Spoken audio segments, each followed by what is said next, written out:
ৰঙিয়াৰ শ্ৰী শ্ৰী জগন্নাথ বুঢ়াগোসাঁই থানত ৫১তম মহাশিৱৰাত্ৰি উৎসৱ উদযাপন। ৰঙিয়াৰ ঐতিহ্যমণ্ডিত শ্ৰী শ্ৰী জগন্নাথ বুঢ়াগোসাঁই থানত ৫১তম মহাশিৱৰাত্ৰি উপলক্ষে দুদিনীয়া বিস্তৃত কাৰ্যসূচীৰে ৰূপায়ণ কৰা হৈছে। লোকবিশ্বাস আৰু পৰম্পৰা অক্ষুণ্ণ ৰাখি ১২শ শতিকাতে অঞ্চলটোৰ ধৰ্মপাল ৰাইজে স্থাপন কৰা থানখনত তদুপলক্ষে সমাগম ঘটিছে অগণন ভক্তবান লোকৰ। আধ্যাত্মিক পৰম্পৰা অক্ষুণ্ণ ৰাখি থানখনত কালি পুৱা শ্ৰমদানৰ লগতে সন্ধিয়া বন্তি প্ৰজ্বলন কৰা হয়। আনহাতে আজি দ্বিতীয় দিনা পুৱাৰে ভাগত ধৰ্মীয় শিৱছাট উত্তোলনেৰে কাৰ্যসূচীৰ শুভাৰম্ভ কৰা হয়। ইয়াৰ পিছতে স্মৃতি তৰ্পণ বৃক্ষৰোপণ কৰা হয়। আনহাতে দিনৰ ভাগত মহিলাৰ নাগাৰ নাম অনুষ্ঠিত কৰাৰ লগতে বিয়লি ভাগত পুৰুষৰ নাগাৰ নামৰ কাৰ্যসূচী ৰূপায়ণ কৰা হয়।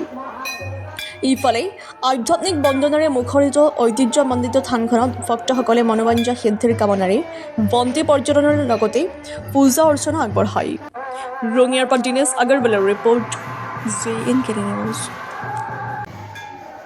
জয় জয়তে আমি ৫১তম মহাশিৱৰাত্ৰি উৎসৱ উদযাপন সমিতিৰ পক্ষৰ পৰা আপোনালোক আটাইলৈ ধৰ্মীয় শুভেচ্ছা জ্ঞাপন কৰিলোঁ, ধৰ্মীয় অভিবাদন প্ৰেৰণ কৰিলোঁ। আপোনালোকে শুনি সুখী হ'ব। ৰঙিয়াৰ শ্ৰী শ্ৰী জগন্নাথ আৰু বুঢ়াগোসাঁই থানত এয়া ৫১তম বাৰ্ষিক উৎসৱ। এই ৫১তম বাৰ্ষিক উৎসৱ ইতিমধ্যে জনস্ৰোত বাঢ়িছে, জনস্ৰোত দেখা গৈছে। আমি দুদিনীয়া কাৰ্যসূচীৰে এই মহাশিৱৰাত্ৰি উৎসৱটো উদযাপন কৰিব লৈছিলোঁ। যোৱাকালি আমাৰ শ্ৰমদান কাৰ্যসূচীৰে এই কাৰ্যসূচীৰ শুভাৰম্ভ ঘটে। শ্ৰমদান কাৰ্যসূচীৰ পিছতে আমি বিভিন্ন কাৰ্যসূচী যোৱাকালি আমি ৰূপায়ণ কৰোঁ। সন্ধিয়া বন্তি প্ৰজ্বলন কাৰ্যসূচীৰ জৰিয়তে যোৱাকালি অনুষ্ঠান সমাপ্ত ঘটে।